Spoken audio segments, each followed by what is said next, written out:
안녕하세요. 아르트 심리상담센터 최윤희라고 해요. 오늘은 발달에 대해서 좀 얘기를 좀 나눠보려고 해요. 왜냐하면 발달 과정을 좀 알아야 우리 아이가 지금 어느 상태이구나 그런 것도 좀 알 수 있기 때문에 발달에 대해서 정말 좀 간략하게 좀 얘기를 좀 나눠보려고 해요. 발달 같은 경우에는 많이들 알고 있는 프로이트가 있고요. 그 다음에 에릭슨 학자도 있고요. 마지막으로 피아제 학자가 있어요. 이렇게 첫 번째, 두 번째, 세 번째. 나머지 여러 학자들도 있지만 대표적으로 오늘은 이렇게 세 학자로 제가 좀 간략하게 얘기를 좀 나눠볼까 해요. 우선은 프로이드는 보통 좀 많이 알고 있는 구강기, 항문기, 남근기, 잠복기, 생식기로 좀 나눠 볼 수 있어요. 근데 우선은 프로이드가 말하는 구강기 같은 경우에는 입을 통해서 어떤 욕구를 좀 충족하는 그런 시기라고 생각하면 돼요.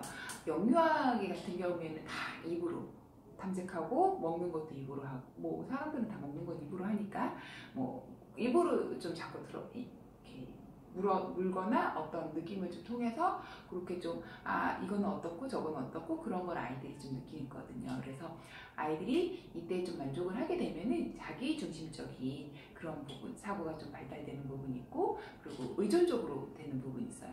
이때 우선은 영유아기 때 좀 제일 중요한 거는 엄마하고 관계 형성, 주양자의 관계 형성하는 부분에 있어서 이런 거를 보통 이제 프로이드는 입을 좀 통해서 많이 충족을 한다 그렇게 얘기하는 부분이 있고요. 이제 유아기로 넘어가게 되면은 프로이드 같은 경우에는 항문기라고 해서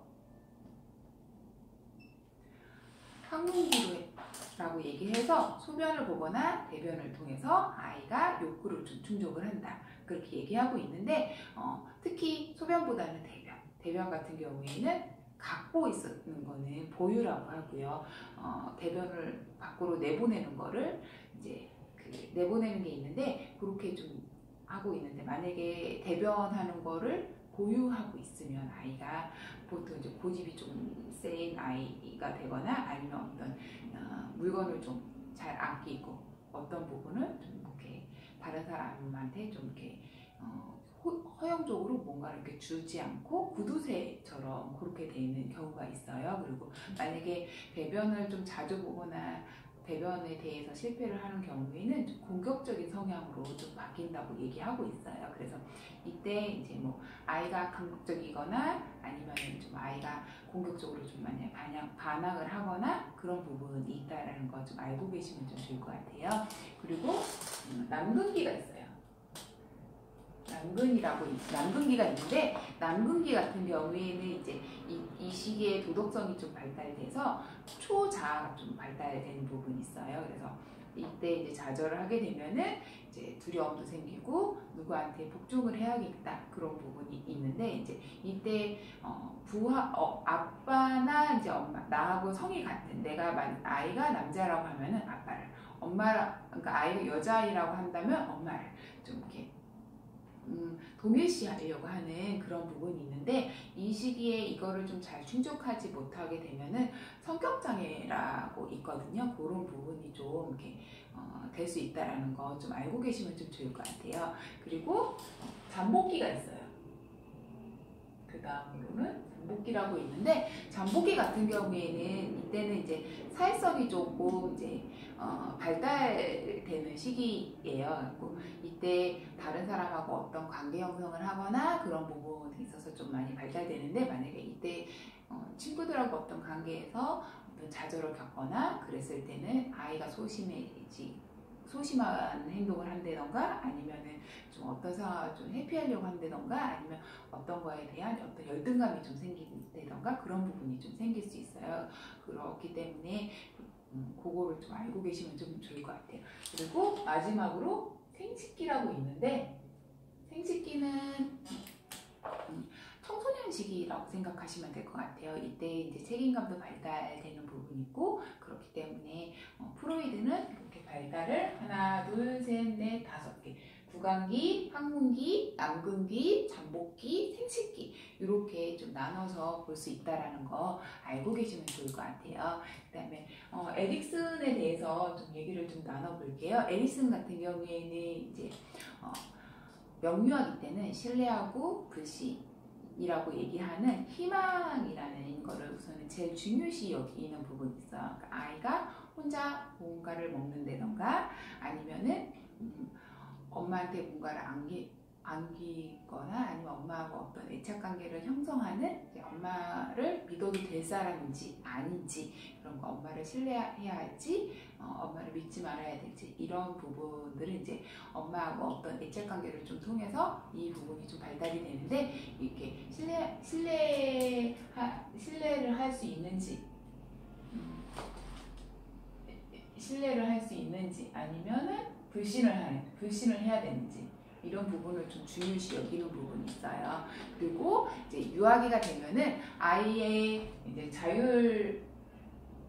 자율성과 그 다음에 수치심, 이 부분을 좀 중요시 여기는 부분이 있어요. 그러니까 유아기 때는 아이가 뭔가 스스로 좀 하려고 하는 그런 자기주도적으로 뭔가 스스로 하려고 하는 그런 부분이 있는데 이게 좀 잘 안 되거나 그러면 이제 아이가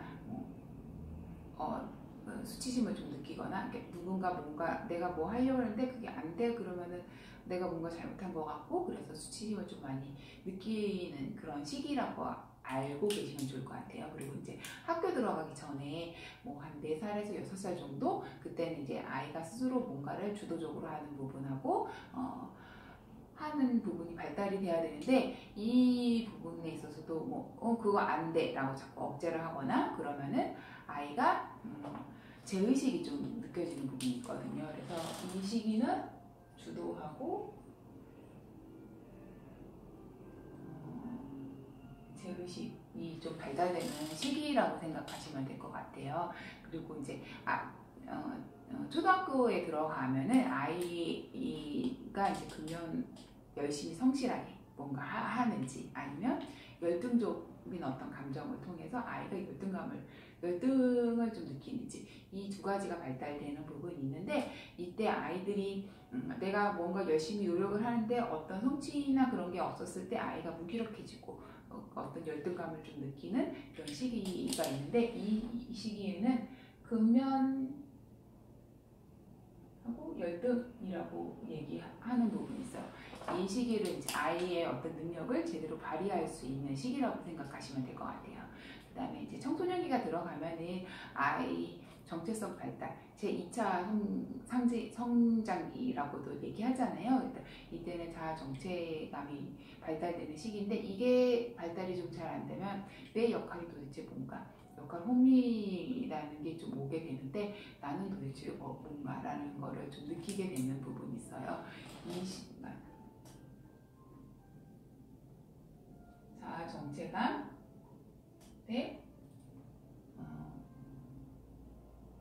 역할 혼미를 느끼는 시기를 겪게 되는 부분이 있어요. 그리고 이제 성인가가 되면은 누군가를 사랑하고 그리고 그 친밀감을 좀 관계도 형성하고 그래야 되는데 그러지 못하면 고립되는 부분이 있거든요. 그래서 성인기에는 친밀 대 고립이라고도 말해요. 근데 저는 옛날 사람이라고 생각이 돼요. 왜냐하면 제가 배웠을 때 성인기는 만 19세에서 29세까지라고 하고 있는데 29세쯤 뭐 전후로 29세 후에 결혼하는 사람들이 많기 때문에 제가 보기엔 성인기는 그 이후에 한 30대 중반까지는 30대 중반, 30대 후반 때까지는 성인기라고 좀 봐야 되지 않을까 그런 생각이 좀 들어요. 그리고 이제 중년이라고 하면 이제 생산하고 이제 침체 과정을 좀 겪는 부분이 있는데 이때는 생산과 침체는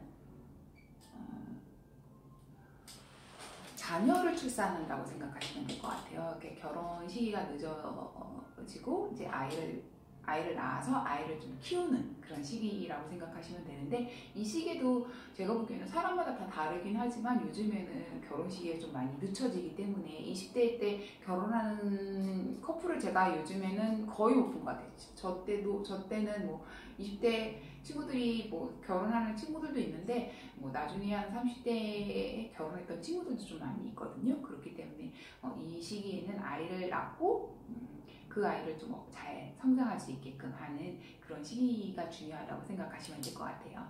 그리고 그렇게 중년을 좀 보내다가 그리고 나서 노년이 오면은 자아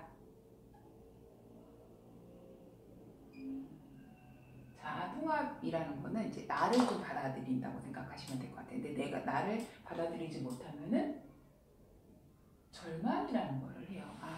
내가 살면 뭐하나, 그렇게 좀 되는 부분이 있는데, 이렇게 에릭슨은 신뢰대 불신, 자율성과 수치심, 주도성과 제의식, 근면과 열등, 자아 정체감, 역할놀이, 친밀감 고립, 그 다음에 생성과 침체, 자아 통합과 절망, 이런 식으로 좀 나눠서 보는 부분이 좀 있어요. 이렇게 하는 부분이고, 삐아제 같은 경우에는 인지 발달을 제일 많이 말하고 있는 부분이 있는데요. 이때는 명료하기 때는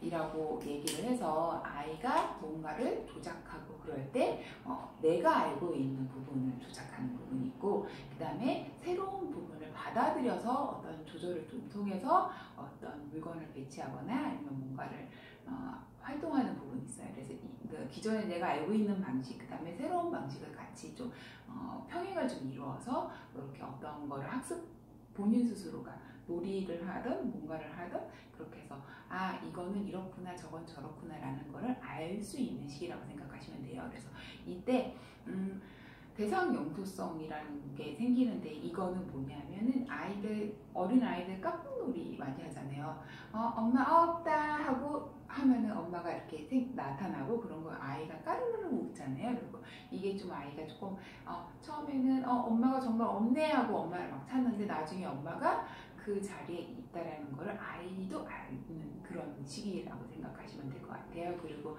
이 시기에 내적 표상이 생기는데, 이거는 이제 엄마하고 어떤 관계 형성을 하면서 좋은 엄마든 나쁜 엄마든 나하고 좀 동일시하려고 하는, 그래서 좀 내가 그러니까 어떤 사물이나 어떤 대상을 봤을 때 이거를 내 거화 시키려고 하는 그런 시기라고 생각하시면 될 것 같아요. 이 시기가 지나면은 전주잡기라는 게 이제 오는데, 이 시기에는 이제 유학이라고 생각하시면 돼요. 이제 나의 중심적으로 아이가 사고가 하고 이거는 내 거, 그러니까 다른 사람은 생각을 할 수 없는 시기예요. 왜냐하면 나도 지금 스스로 내가 어떤 사람인지도 모르는 부분이 있기 때문에 뭔가 할 때 나 중심적으로 사고하고 나 중심적으로 행동하고 그런 부분이 좀 발달되는 시기예요. 그게 지극히 정상이라고 생각하시면 될 것 같아요.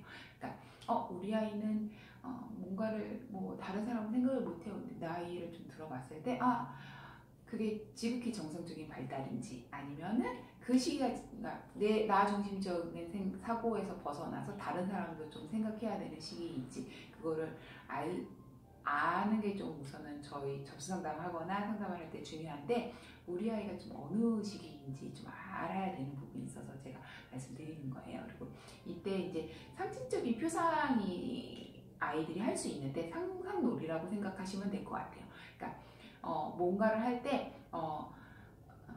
나 스스로 상상해서 혼자서 노는 부분이 있고, 아이들이 언어적으로 아무리 얘기해도 이해를 할 수 없어요. 하지만 그림으로 해서 하면은 아이가 언어적인 부분으로 습득하는 것보다 어떤 그림으로 습득하는 게 좋기 때문에, 이때는 영상이 됐든 아니면 어떤 그림이 됐든 그림을 좀 통해서 아이들이 학습하는 부분을 좀 하면 좀 좋을 것 같아요. 그래서 저 때는 한글을 배울 때 기역이면 기역, 해서 글씨 쓰면서 니은, 니은 쓰면서 그렇게 했거든요. 근데 요즘에는 그렇게 안 해요. 제가 알기로도 한 10년 전부터 뭐 통으로 뭐 기억을 배우려면 뭐 가방 해서 거기에서 가방에서 가 할 때 기억 그렇게 해서 하던가 그런 식으로 해서 통으로 이제 이게 어떤 사물이고 그때 한글이 어떤 이건지 해서 아이들이 이제 어떤 부분을 통으로 보는, 그러니까 통으로 보는 거는 어떤 상징을 그냥 그대로 머리에 넣는다고 생각하시면 될 것 같아요. 그러니까 성인하고 좀 다르게 학습하는 부분이죠. 그래서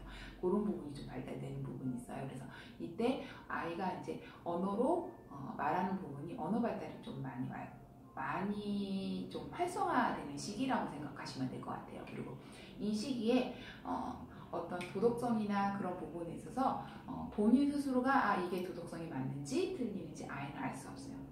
누군가 가르쳐 줘야 그런 부분, 도덕성이나 그런 부분이 발달되는 부분이 있어요. 그리고 이 시기가 지나면은 구체적 조작기. 구체적 조작기의 제일 중요한 거는 보존 개념이라고 있는데, 보존 개념이라 함은 아이가 수나 양, 뭐 길이, 높이 그런 부분을 아이가 습득할 수 있다는 거예요. 예를 들어 작은 컵이 있고 큰 컵이 있어요. 근데 물의 양은 같은데 작은 컵에 만약에 물을 넣으면 높이가 높아지겠죠. 그리고 큰 컵에다 놓으면 물 높이가 낮아지겠죠.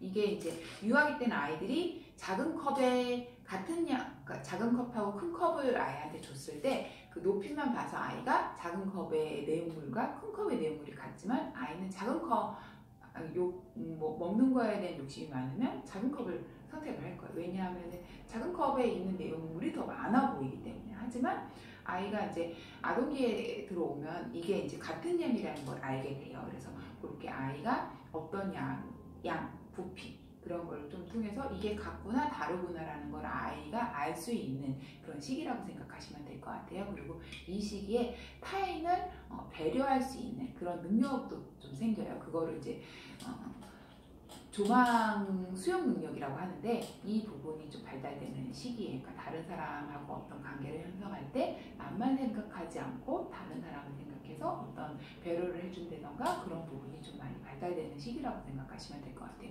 그리고 이 시기에는 아까 전조잡기하고 다르게 도덕성이 다른 사람을 통해서 자꾸 습득하는 게 아니라 나 스스로 이 부분은 도덕성에 어긋나, 이 부분은 도덕성에 어긋나지 않아. 그리고 본인 스스로가 판단해서 본인 스스로가 어떤 행동을 할 수 있는 시기라고 생각하시면 될 것 같아요. 그래서 이 시기에 언어가 많이 좀 복잡해져요. 그러니까 그 전에 유아기 때는 언어를 뭐 단 한 문장이나 두 문장, 길게는 세 문장까지 아이가 얘기하는 애들은 제가 보기에는 그렇게 많지는 않은데 한 네다섯 문장을 한꺼번에 얘기하는 거는 유아기 때는 불가능하지만 아동기 때는 그게 가능해져요. 그렇기 때문에 그 부분을 좀 알고 계시면 좀 좋을 것 같아요. 근데 이 시기가 지나고 나서는 형식적 조작기. 이 시기는 청소년이라고 생각하시면 될 것 같아요. 이 시기에는 좀 제일 중요한 거는 이제 아이가 창의적인 어떤 개념, 그러니까 미래를 좀 예측해서 어떤 문제가 발생이 되었을 때 이렇게 해야겠다, 논리 정연으로 좀 아이가 이렇게 사고해서 그거를 좀 판단해 행동으로 직접 움직일 수 있는 그런 시기라고 생각하시면 될 것 같아요. 그리고 이 시기를 연역적 가설이라고도 얘기를 하고요. 그리고 이 시기에 제일 많이 발달되는 부분은 뇌 발달에서 전두엽, 앞, 머리, 이마라고 생각하시면 돼요. 이게 좀 제일 많이 발달되는 부분이라고 생각하시면 될 것 같아요.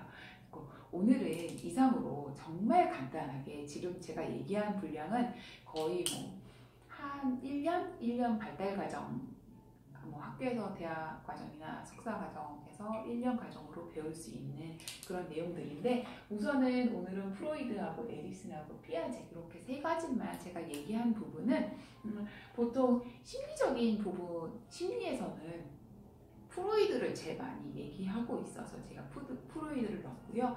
아이들 어떤 발달이나 그런 부분에서는 어머님들이 좀 제일 많이 들으셨던 부분은 에릭슨하고 피아제일 거예요. 그래서 그런 부분을 제가 나중에 다른 영상을 이제 올릴 텐데 그때 아마 이런 부분을 좀 다룰 수 있어서 제가 정말 간단하게 좀 오늘 이렇게 해서 마무리하는 걸로 하겠습니다.